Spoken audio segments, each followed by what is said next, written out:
عليكم ورحمة الله وبركاته. أعزائي طلبة وطالبات وأولياء أمور الصف الثالث الإعدادي بإذن الله، متابعين ومكملين مع بعض المنهج من خلال الكتب الدراسية المختلفة.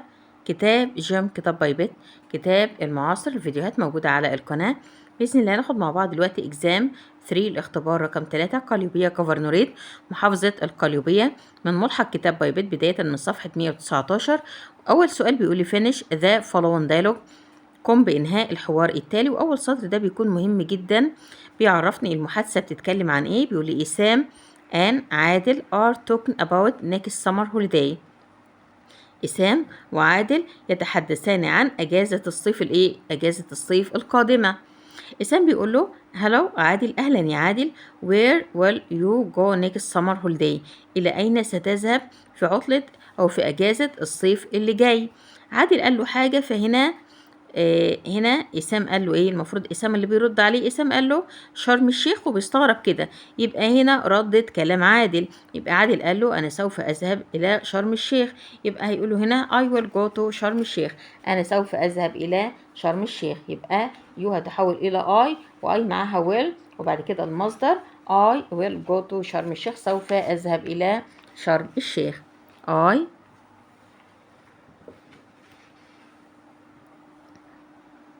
I will go to، أنا سوف أذهب إلى شرم الشيخ. عرفنا منين؟ لما قرينا السطر اللي بعد كده. عشان كده بنقول مهم جدا إن احنا نقرأ المحادثة على بعضها عشان نفهم المحادثة أصلا بتتكلم عن إيه. شرم الشيخ، أنا ذهبت لشرم الشيخ، أو سوف أذهب إلى شرم الشيخ. فهنا قال له عادل بيقول له I will go with my friend آسر، أنا هروح هناك مع صديقي آسر. يبقى مع من سوف تذهب؟ يبقى من للعاقل هو، وعندي الفعل المساعد أو الناقص وهو will. بعد كده I هتبقى you. بعد كده في المصدر go. who will you go with؟ مع من سوف تذهب. who will you go with؟ هتروح هناك مع مين؟ قال له أنا هروح هناك مع صديقي آسر. هنا إسام بيقول له حاجة، عادل قال no we will stay in a hotel، لا احنا هنقيم في فندق.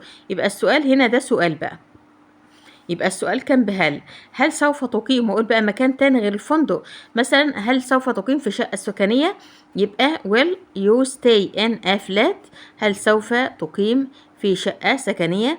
will you stay، يعني هل سوف تقيم in a flat؟ هل سوف تقيم في شقة سكنية. إسام بيقول له how will you go؟ كيف ستذهب؟ هتروح هناك ازاي؟ ممكن يقول له I will go، أنا سوف أذهب باي مثلا باص، بالأتوبيس. I will go، أنا سوف أذهب باي باص بالأتوبيس.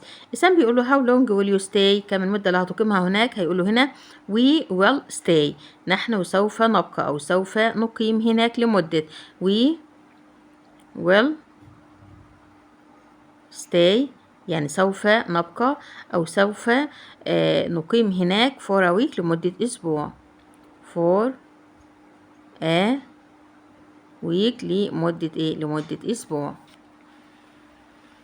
بعد كده عندي السؤال read and complete، اقرأ وأكمل. بيجيب لي كده بعض الكلمات، باخد الكلمات ديت وأوظفها داخل النقاط في القطع أو في النص اللي هو جايبهولي. نقرأ مع بعض كده النص. بيقول لي health is better than نقط، الصحة بتكون أفضل من إيه؟ الصحة دايما بتكون أفضل من wealth، أفضل من الثروة، أحسن من الفلوس. one can't exchange health، يعني عايز يقول هنا الواحد ما يقدرش ان هو يغير ويبدل الصحة for all the money in the world، بكل فلوس العالم. because لأن health is the most not gift from Allah، لأن الصحة دي بتكون هي أقيم هدية من الله. يبقى the most valuable بتكون هي أقيم هدية من الله. a sick person lives a bad life، الشخص المريض ده بيعيش وبيحيا حياة سيئة. نقط of pain weakness and suffering، مليئة بالألم، الضعف والمعاناة، مليء باسمها full of، مليئة دي كده رقم 3 number 3. he feels that he is a real trouble to his family. عايز يقول يعني بيشعر ان هو real trouble يعني مشكلة كده، مشكلة كبيرة جدا ومشكلة بالنسبة للعيلة بتاعته. He loses the nice taste of food. بيفقد المذاق والطعم الجميل للطعام، ما بيحسش ان طعم الاكل حلو. You can enjoy good health. انت ما تقدرش تستمتع بصحة جيدة. نقط you practice suitable exercise. ما لم تمارس التمارين اللي هي suitable مناسبة. ما لم يعني unless. يبقى كده كده عندي رقم 4. السؤال اللي بعد كده خاص ب reading القراءة. read the following test أو اقرأ التالي. بيقول لي هنا، بيقول لي إيه؟ جيب لي كده قطعة ببدأ إن أنا أقرأها كويس جدا وأفهمها وأجاوب على الأسئلة الموجودة تحتها. بيقول لي هنا have you ever imagined life without cell phones؟ تخيلت قبل كده سبق ليك وتخيلت الحياة بدون تليفونات؟ People who are 50 or more will find this question surprising as they used to live without mobile phones. عايز يقول يعني الناس اللي هي بيكون عمرها 50 سنة أو أكتر بيجد السؤال ده إيه؟ سؤال كده مفاجئ بالنسبة لهم، السؤال غريب يعني مدهش كده، لأن هم اعتادوا إن هم يعيشوا من غير تليفونات أو التليفونات المحمولة. younger generations الأجيال اللي هي الأصغر اللي هم الشباب يعني. on the other hand من ناحية أخرى think that they can do without mobile phones. برضو بقى الأجيال بيكملي بيقول الأجيال اللي هي الأصغر بقى من كده بتعتقد إن صعب جدا وما يعرفوش يعيشوا من غير الهواتف المحمولة. 50 years ago منذ 50 سنة if someone had said that people would be walking around with small wireless telephones in their hands يعني من 50 سنة لو شخص كان قال إن في شخص ممكن ياخد كده التليفون ويمشي بيه، واللي هو التليفون اللي هو اللاسلكي ويمشي كده بياخده في إيده ويمشي، we would have called him or her. كان ممكن نسمي الشخص ده أو نسمي الإنسانة دي سواء شخص ذكر أو أنثى كنا إنه عليه إن هو شخص ماد يعني شخص مجنون. نكمل لي بعد كده صفحة 120. بيقول لي هنا her ممكن نسمي الشخص ده ماد يعني نقول عليه مجنون لو كان يقول إن الناس هتاخد التليفون كده في إيديها وتمشي بيها من مكان لمكان. However almost everyone now has at least one of them. دلوقتي الجميع على الأقل بيكون معاه واحد من هذه التليفونات اللي هي wireless telephones التليفونات اللي هي اللاسلكية. People everywhere are walking around talking on their mobile phones. الناس في كل مكان بيقدروا كده ان هم يمشوا ويتجولوا ويتكلموا في التليفونات المحمولة بتاعتهم. The phones are even being used for more than just communication. يعني التليفونات بس مش بتكون للتواصل. People use them for many different purposes. الناس بتستخدمها لأغراض مختلفة. Mobile phones are used to play games, watch films, listen to music, pay money online and find information. احنا بنستخدم التليفونات دي كمان في لعب الألعاب ومشاهدة الأفلام والاستماع للموسيقى ودفع المال إلكترونيا وكمان إيجاد المعلومات. They have become a very important part of our lives. التليفونات دي أصبحت جزء مهم جدا من حياتنا. يجي بعد كده الفقرة الأخيرة بقى بيتكلمنا هنا برضو بيكمل بيقول mobile phones الهواتف المحمولة have not only made our lives more comfortable. التليفونات المحمولة دي مش بس جعلت حياتنا مريحة أكتر but they have changed the way we live. لكن كمان غيرت الطريقة اللي احنا بنعيش بيها. بيقول لي هنا we had mobile phones it was hard to يعني قبل ما احنا يكون معانا أجهزة المحمول دي احنا كان من الصعب ان احنا reach a friend نوصل لشخص that was away from home. الشخص ده لو بعيد عن البيت ما نقدرش ان احنا نوصل له. But thanks to these small devices لكن بفضل هذه الأجهزة الصغيرة people can now get in touch with ممكن نوصل للشخص ده عن طريق اللمس كده نتصل بيه يعني with anyone at any place نتصل بأي شخص في أي مكان and at any time وفي أي وقت. To conclude لكي نختتم they have made us reachable يعني جعلتنا إن احنا reachable يعني نتواصل كده مع بعض ونوصل لبعض. wherever في أي مكان. we are and whenever في أي وقت. anyone like في أي وقت إيه الشخص يحبه نتواصل مع بعض في أي وقت وفي أي مكان إحنا عايزينه. والسؤال الأول thanks to mobile phones بفضل أجهزة المحمول our lives are easier حياتنا بقت أسهل. about 50 years ago من 50 سنة we don't have أو didn't have mobiles ما كانش عندنا أجهزة محمول. the underline word them refer to احنا قلنا them refers to بتشير إلى إيه؟ طبعا بتشير إلى wireless telephones اللي هي التليفونات اللي هي اللاسلكية اللي هي بدون أسلاك التليفونات اللي هي التليفونات المحمولة. بيكمل لي هنا بيقول لي إيه السؤال اللي بعد كده رقم 4 بيقول لي إيه What is the best title for this passage عايزنا أكتب عنوان أو أفضل عنوان. طبعا تأثير الموبايلات على حياتنا the effect of mobile phones on our lives the effect يعني تأثير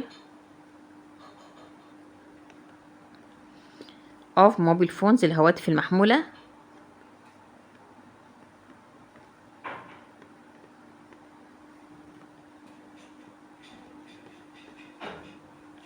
تأثير الهواتف المحمولة on our lives على حياتنا on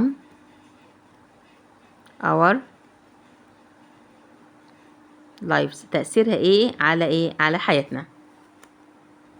السؤال الخامس how was life before we had mobile phones حياتنا كان شكلها قبل ما نستخدم الهواتف المحمولة.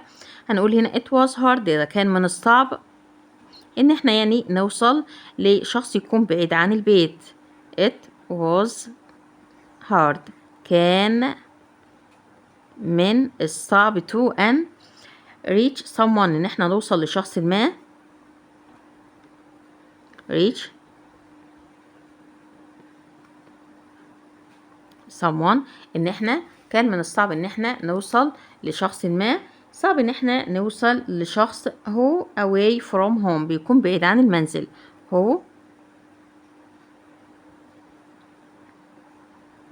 away from الشخص ده بيكون بعيد عن home عن المنزل.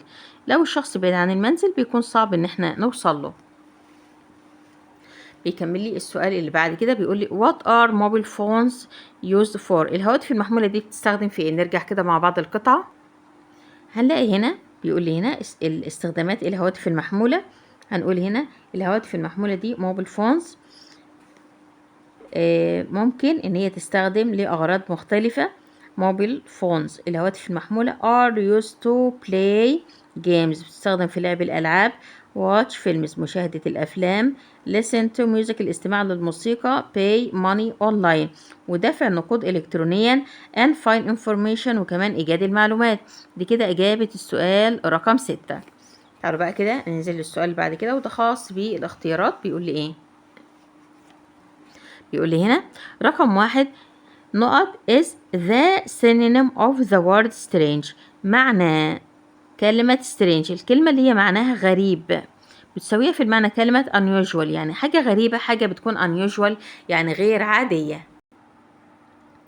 بعد كده صفحة 121 والسؤال رقم 2 نقط is cutting down all the trees in an area عبارة عن قطع أو إيه اللي معناه قطع كل الأشجار في منطقة. طبعا deforestation إزالة الغابات.